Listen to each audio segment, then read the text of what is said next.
Bonjour à tous, bienvenue dans la ville de Lyon. Nous voulons répondre à une question qui a été posée, à savoir comment devenir disciple de Jésus-Christ. Déjà, il faut comprendre que devenir disciple de Jésus-Christ, c'est une grâce imméritée, voilà, que Dieu nous accorde. Donc, tout ce que nous allons énoncer, voilà, ce n'est pas d'un point de vue humain, c'est d'un point de vue divin, selon la souveraineté de Dieu. Alors, comment devenir disciple de Jésus? Nous allons voir 3 points importants. Dans le premier point, Paul va dire qu'il a prêché aux Juifs et aux Grecs, c'est-à-dire à tous les hommes, la repentance envers Dieu et la foi en notre Seigneur Jésus-Christ. C'est-à-dire que quand on écoute l'évangile, c'est-à-dire la bonne nouvelle qui vient parler à quelqu'un qui est condamné normalement, c'est-à-dire que l'homme étant pécheur est sous la condamnation de Dieu.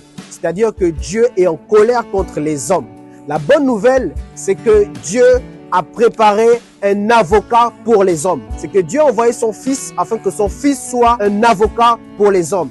Son Fils est mort pour nos péchés. Il a pris sur lui la peine liée à nos péchés. Et maintenant, Dieu peut pardonner le pécheur s'il croit en Jésus-Christ. Donc, quand on écoute cette bonne nouvelle, on se répand de ses péchés. C'est-à-dire, on accepte que nous sommes pécheurs, que nous avons besoin d'un sauveur et qu'on mérite la mort éternelle, mais que Dieu, au moyen de son Fils, peut maintenant nous pardonner. On demande pardon à Dieu pour nos péchés. Et deuxièmement, on croit en Jésus-Christ. Or, c'est quoi croire en Jésus-Christ? C'est de croire qu'il est le Sauveur, qu'il est le Messie. C'est de croire qu'il a porté la peine de nos péchés à la croix.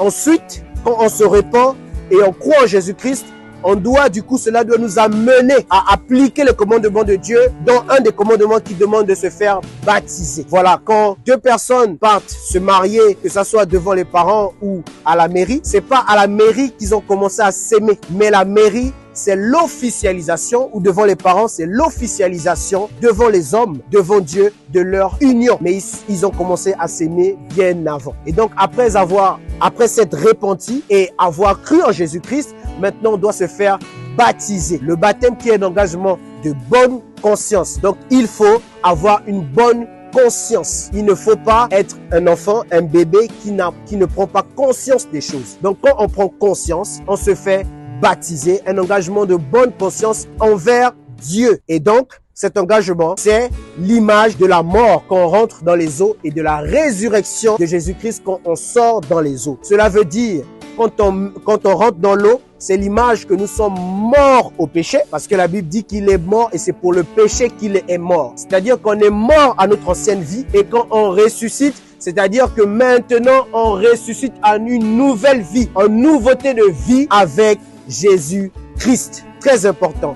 Et troisièmement, après s'être baptisé, on demande à Dieu, si on ne l'a pas encore reçu, on demande à Dieu de nous donner son Saint-Esprit. Car maintenant, il faut que ce qu'on a fait, l'application, l'image qu'on a fait au baptême soit une réalité dans notre vie. Or, pour vaincre le péché, que le Saint-Esprit vienne en nous afin que nous puissions nous maintenant dominer la loi du péché et de la mort. Et c'est par le Saint-Esprit que nous pouvons marcher pleinement dans cette victoire-là vis-à-vis du péché. Quatrièmement, si on peut ajouter un 4e point, c'est maintenant par rapport à la vie de tous les jours.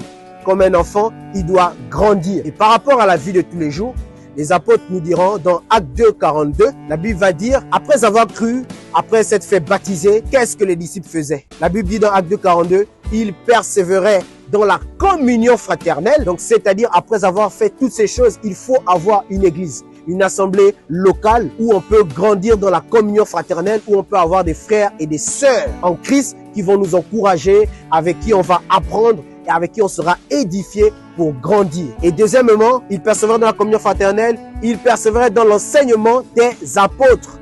On doit se faire enseigner. Nous sommes venus dans une nouvelle vie, comme quand on est né en Adam, nos parents nous ont enseigné des choses par rapport à cette vie. Et maintenant, aussi en Christ, quand on est de nouveau, il faut qu'on soit enseigné par les serviteurs de Dieu, par les frères, par les frères dans le Seigneur. Il faut qu'on soit exhorté par les mères dans la foi, par les frères, par les sœurs. Il faut qu'on soit édifié, très important. et après être enseignés par les serviteurs de Dieu, il faut qu'on vive la fraction du pain. La fraction du pain, c'est-à-dire on commémore ce que ce que Jésus nous a demandé de faire, c'est-à-dire réaliser sa mort et sa résurrection par le repas du Seigneur, par les agapés. Et quatrièmement, on vit une vie de prière. Et j'ajouterai une vie de méditation. Mais la méditation, de toute façon, dans l'enseignement, on nous apprend à méditer et on médite la parole de Dieu. C'est-à-dire, on assoit tout ce qu'on a reçu dans l'enseignement en méditant et en ayant une vie de prière constante.